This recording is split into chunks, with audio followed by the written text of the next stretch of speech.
Bom dia, que Pai Celestial, em nome de Jesus, seu Filho amado e muito amado, com o som do Espírito Santo, que o Espírito Santo dê discernimento e entendimento, que possamos ser servos da palavra de Deus, que se fez carne, e está no meio de nós. Meus queridos irmãos e irmãs que estão ouvindo esse áudio, hoje, quarta-feira, dia 23 de 4 de 2025, nós vamos estar caminhando com Jesus, nessa oitava da Páscoa,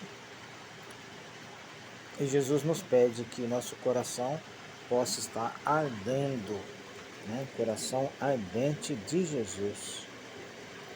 E nós vamos estar com o salmista do Salmo 104. Dai graças ao Senhor, gritai seu nome, anunciai entre as nações seus grandes feitos. Cantai, entoai salmos para ele, publicai todas as suas maravilhas.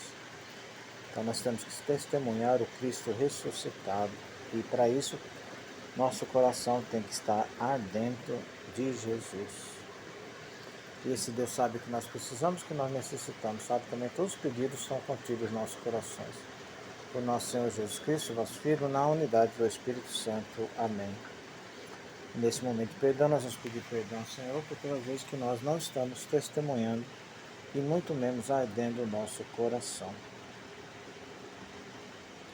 Abramos nosso coração para que a palavra de Deus entre no nosso coração enquanto terra boa, e essa terra boa produza frutos, e esses frutos nos conduzam, nos fortaleçam, para que nós possamos estar com o coração ardendo de Jesus. Senhor, tem de piedade de nós. Cristo, tem de piedade de nós. Senhor, tem de piedade de nós. Deus Pai todo amoroso, tenha compaixão de nós, perdoe os nossos pecados e nos conduz à vida eterna. Amém. E as leituras dessa quarta-feira estão em Atos capítulo 3, de 1 a 10, o Salmo é o 104, e o Evangelho está em Lucas capítulo 24, de 13 a 35. O Senhor esteja conosco, Ele está no meio de nós. Evangelho de Jesus Cristo, segundo Lucas. Glória a vós, Senhor.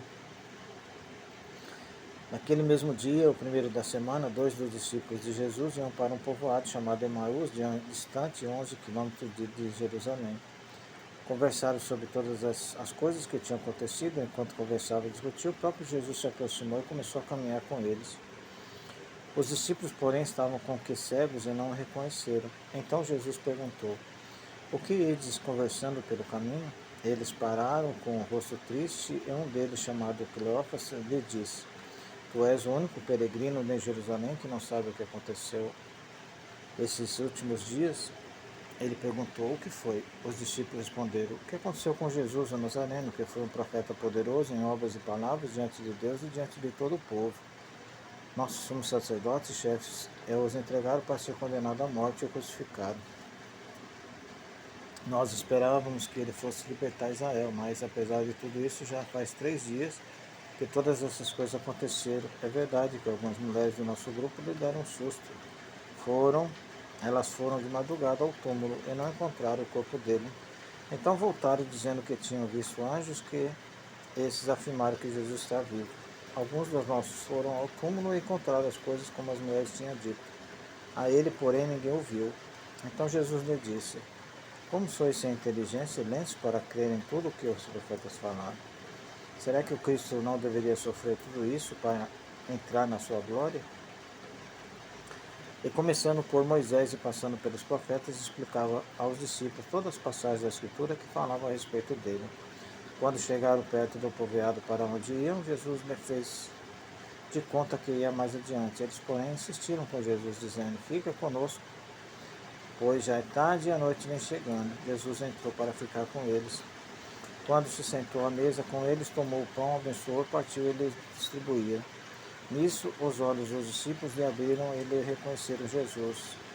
Jesus, porém, desapareceu da frente deles. Então um dos discípulos disse: não estava ardendo o nosso coração quando ele nos falava pelo caminho e nos explicava a Escritura?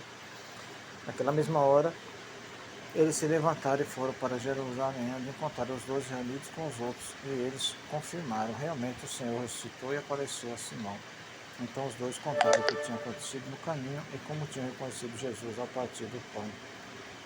Palavra da salvação, glória a vós, Senhor. Então diversos são os sinais da presença do Cristo ressuscitado entre os discípulos, assim como muitos sinais da presença em nossa vida. Os discípulos de Emaús representam a caminhada da igreja primitiva na maturidade da fé, entre a fuga e a procura, do desespero e a esperança. É o que acontece aqui em Atos dos Apóstolos, quando Pedro falou: não tenho ouro nem prata, mas o que tenho eu te dou. Em nome do Senhor Jesus Cristo Nazareno, levanta-te e anda. E pegando-lhe a mão direita, Pedro levantou. Na mesma hora, os pés e tornozelos dos homens ficaram firmes. Esse foi o cara aleijado, né? O coxo de nascença, que estava lá no templo, e em nome do Senhor Jesus foi curado. Então Jesus está no meio de nós por sinais, palavras. E o Salmo 104, exulte o coração dos que buscam o Senhor. Descendentes de Abraão, seu servidor, e filho de Jacó, seu escolhido, ele mesmo, o Senhor, nosso Deus, vigora as suas leis em toda a terra. E no Evangelho, então, em todas as celebrações eucarísticas de que participamos, também nós possamos reconhecer o Senhor ressuscitado e renovar nosso compromisso de seguimento.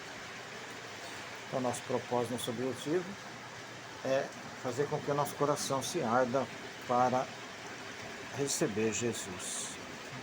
Oração final: Deus Pai todo amoroso, tem suas mãos amorosas para fazer curas, prodígios e milagres, em nome de Jesus, a todos que estiver ouvindo esse áudio, com o som do Espírito Santo, que o Espírito Santo nos dê discernimento e entendimento, e possamos ter o coração ardente para Jesus. Que assim seja a tua vontade, Pai querido, Pai amado. A nossa proteção está no nome do Senhor, que fez o céu e a terra. Amém, amém, amém.